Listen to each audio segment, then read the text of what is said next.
pindutin ang settings. Kapag nandito ka na sa settings, scroll down. So hanapin natin itong apps o di kaya apps management. So pindutin natin ito. So nandito na po tayo sa app management. Pindutin natin yan. And then i-search natin ang GCash. So ayan, pindutin natin ang GCash. And then dito sa may GCash sa app info, ito ang gagawin nyo po. Pindutin na itong force stop. And then force stop. Tapos dito naman po sa may storage usage. So ayan po, storage. Dito, pindutin itong clear cache. So bago nyo pindutin ang clear data, dapat alam nyo po ang informasyon ng iyong GCash account o di kaya yung IMPIN nyo po. Bago nyo po itong pindutin ang clear cache o clear data.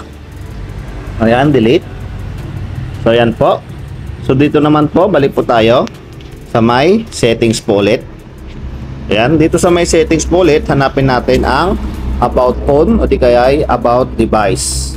So ayan po, sa may about device o about phone. So dito, pag nandito na po kayo sa may about device o about phone, hanapin po natin ang version. So ayan po, version po, nandito, pindutin natin yan, version. So dito makikita natin ang version number o ang tinatawag na build number. So ayan po, pindutin natin ito ng 8 beses. So ayan, so lalabas po ang password kapag mayroon pong password ang iyong cellphone. So ilagay nyo lang po ang iyong password ng iyong cellphone para mabuksan po ang developer option. So ayan po, you are now a developer. So ayan, binuksan po natin ang developer option. So paano natin hanapin ang developer option? So punta tayo dito sa settings. Ito po sa search. So search natin ang developer option. So ayan, developer. Ayan po, developer options. So ayan, pindutin natin yan. Dahil binuksan natin ang developer options, so dito ay i-off natin ang developer options. So ayan po. So dito nakalagay po restart device. So sa akin po nagre-restart. So kayo po, pwede nyo pong i-restart ang iyong device o cellphone na ginagamit. So ayan, restart. So ayun po, pag na-restart nyo na po ang iyong device o cellphone na ginagamit, punta po tayo dito sa my Play Store o iOS naman po sa my App Store. So dito po search natin ang GCash. So ayan po, search natin ang GCash. So ayan po. Bakit natin i-search ang GCash? So titingnan natin kung updated po ang ating GCash. So kapag open po ang nakalagay, so okay na po yan. Pero pag update po ang nakalagay, so i-update nyo po. So paano po? Yung What News, tignan natin. And then, pag nandito mo tayo sa What News, scroll down lang po natin at makikita natin yung version ng GCash app. So ayan, updated po yan.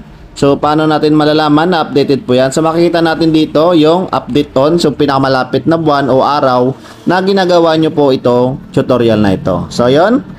Pag nandito na po yan, pag okay na pag-update, i-update nyo po. Pag open po, okay na po yan. So, ayan, ang gagawin natin ulit. So, dito po, punta po tayo sa my GCash app. So, ituturo ko sa inyo yung shortcut po para paano mabuksan ang app info ni GCash. So, ganito po ang gagawin nyo po. Long press lang po, long press. And then ito po yung app info. So ayan po, ito po yung shortcut kanina, yung ginawa natin kanina sa app info, yung force stop, and then sa my storage usage, yung clear cache and clear data. So ayan po, ilong press nyo lang po yung GCash app. So dito, bubuksan na natin ang ating GCash app. So magre-restart po yan para pong na-reset dahil na clear cache at clear data po ang GCash app. So wag po kayong mag-alala dahil ilagay nyo lang po ang inyong account. Dapat po alam nyo po yung IMPIN at nandun pa rin po yung balance ng iyong GCash wallet. So ayan po, okay na po ang ating GCash app. So okay lang po yan. And then, tignan natin yung dapat nyo pong i-allow. So nakadepende po sa inyo kung ano po yung i-allow nyo po.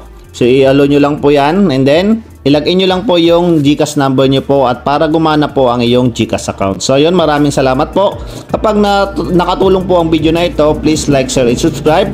At huwag nyo pong kalimutan na mag-comment po dyan sa baba. So ayun, maraming salamat po.